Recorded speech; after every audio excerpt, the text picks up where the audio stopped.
안녕하세요. 성유스님입니다.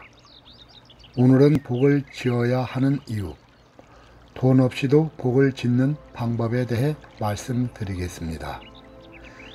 옛날에 제 아무리 용맹한 장수도 지혜로운 장수를 이길 수 없고, 제 아무리 지혜로운 장수도 덕이 많은 장수를 이길 수 없고, 제 아무리 덕이 많은 장수도 복이 많은 장수를 이길 수 없다고 했습니다. 삼국지의 조조는 지장에 비유되고 유비 헌덕이 덕장이잖아요. 유비가 한 거는 물은 것밖에 없다고 하는 말도 있습니다. 밑에 사람들이 다 했고, 그래도 통일은 오나라 손건이 했습니다. 우리나라도 강한 고구려 백제를 신라가 통일했습니다. 어떤 사람은 신라가 통일을 해서 고구려의 영토를 잃었다는 사람들이 있는데, 그럼 제가 묻겠습니다. 고구려가 통일을 했으면 되는 거 아닙니까? 삼국을 통일한 장수는 김유신이고 왕은 문무대왕입니다. 문무대왕은 죽어서도 바다에 묻혀 용이 되어 우리나라를 지키겠다는 원력으로 경주 앞바다에 묻혔습니다. 우리나라에 문무대왕함이 있습니다. 최초로 해외 파견하고 소말리아 해적으로부터 인질선원을 구출하려한 구축함입니다. 저는 삼국 통일한 문무대왕이 복을 많이 지은 왕이라고 하고자 하는 말입니다.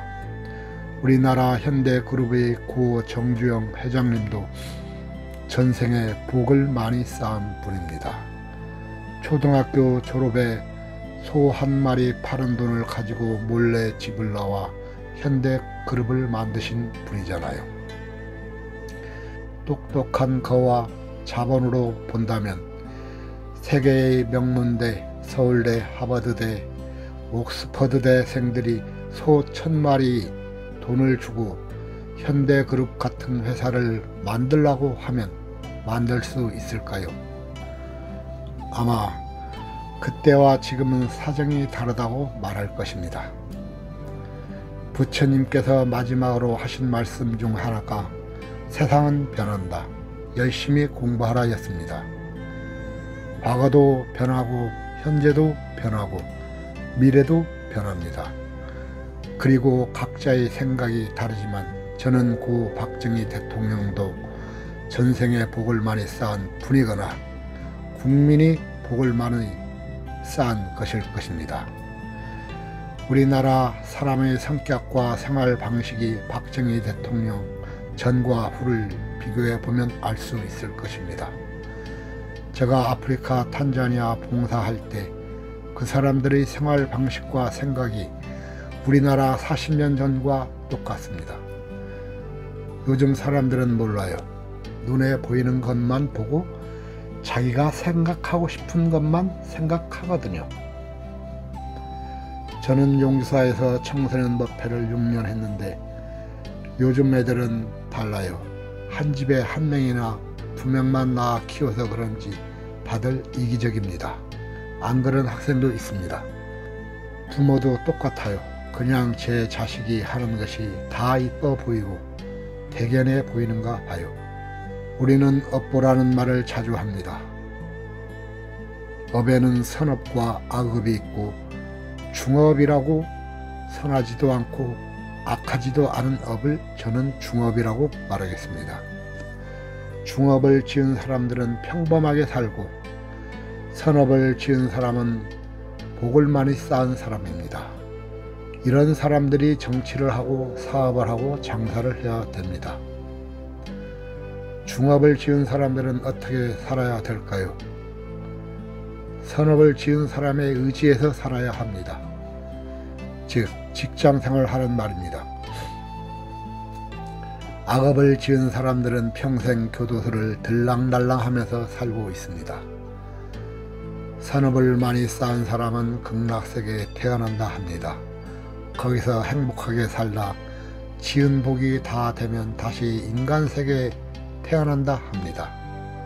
여러분들도 저 사람은 저렇게 잘 살면 안 될 사람이 저렇게 잘 사는 경우가 있습니다. 전생의 복이지요. 그 복 다 까먹고 내 생에는 아마 거지로 태어날 것입니다. 그 사람 걱정하지 마시고 나만 걱정하세요. 캄보디아에서 한국으로 시집온 스롱 피압이라는 여자가 한국서 당구를 배운 지 10개월 만에 전국 아마추어 대회를 다 휩쓸었답니다. 지금은 우리나라 프로 여자 선수 1위, 세계 2위랍니다. 이런 게 노력만 가지고 될 수 있는 것입니까? 우리 둘이 같이 올라갔어, 같은 조에서. 너무 착하니까. 아니, 착한 게 무슨 상관이야. 야, 사람이 착하는 게 좋은 거야. 알았어. 다음 대망의 우승입니다. 서울당구연맹 스롱 피아비 선수. 얼마나 좋을까요? 마침내 거머쥔 또 하나의 우승 트로피. 그녀에게 당구는 어떤 의미일까요? 제가 너무 행복 살았어요. 네. 부처님이 저한테 그 주는 복 받을 것 같아요. 제가 남편 만나 때문에 인생을 바꾸는 거예요. 임종을 많이 지켜본 사람이 하는 말인데 사람이 죽을 때 무슨 말 하는지 아십니까? 내 재산이 얼마고 내가 대학을 어디 나왔고 사회의 지위는 말 안 한답니다. 그때 내가 그 사람한테 더 잘해줘야 됐는데 가장 못난 자식이 걱정된다. 내가 그때 그렇게 행동한 것을 후회하면서 죽는답니다. 착하게 사는 게 정답일 것입니다. 재산이 없어도 복을 지을 수 있는 7가지. 어떤 이가 부처님을 찾아가 호소를 하였답니다. 저는 하는 일마다 제대로 되는 일이 없으니 이 무슨 이유입니까? 그것은 내가 남에게 베풀지 않았기 때문이니라. 저는 아무것도 가진 게 없는 빈 털터리입니다. 남에게 줄 것이 있어야 주지 뭘 준단 말입니까? 그렇지 않느니라. 아무리 재산이 없더라도 줄 수 있는 7가지는 누구나 다 있는 것이다. 첫째는 화한시, 얼굴에 화색을 띠고 부드럽고 정다운 얼굴로 남을 대하는 것이요. 둘째는 언시, 말로써 얼마든지 베풀 수 있으니 사랑의 말, 칭찬의 말, 위로의 말, 격려의 말, 양보의 말, 부드러운 말 등이다. 셋째는 심시, 마음의 문을 열고 따뜻한 마음을 주는 것이다. 넷째는 안시, 호의를 담은 눈으로 사람을 보는 것처럼 눈으로 베푸는 것이요. 다섯째는 신시, 몸으로 때우는 것이다. 남의 짐을 들어준다거나 일을 돕는 것이요. 여섯째는 좌시, 때와 장소에 맞게 자리를 내주어 양보하는 것이고, 일곱째는 찰시, 굳이 묻지 않고 상대의 마음을 헤아려 알아서 도와주는 것이다. 내가 이 7가지를 행하여 습관에 붙으면 너에게 행운이 따르리라 라고 하셨답니다. 우리는 이렇게 살아야 됩니다. 절에는 오는 사람 막지 않고 가는 사람 잡지 않는다는 말이 있습니다. 그거는 고려시대 국가의 종교가 불교일 때의 일입니다. 여러분이 사업하거나 장사하는데 오는 손님 막지는 당연히 안 하겠죠. 그런데 가는 손님 막지 않고 사업하면 성공할까요? 우리 불교는 제가 어렸을 때는 2천만 불자라고 했는데 지금은 600만 불자라 합니다. 전에 영상에도 올렸듯이 중국의 이탈리아 마테오 리치란 선교사가 중국의 종교가 불교인지 알고 스님 옷을 입고 포교를 하다 보니 중국은 도교의 국가라 그 다음부터 도교 수행자 옷을 입고 포교를 했답니다. 여러분들, 저 선교사처럼 사업, 직장 생활을 했으면 다 성공했을 것입니다. 그분이 왜 저렇게 최선을 다해서 포기하신지 아십니까? 아마 천당을 가려고 그랬을 것입니다.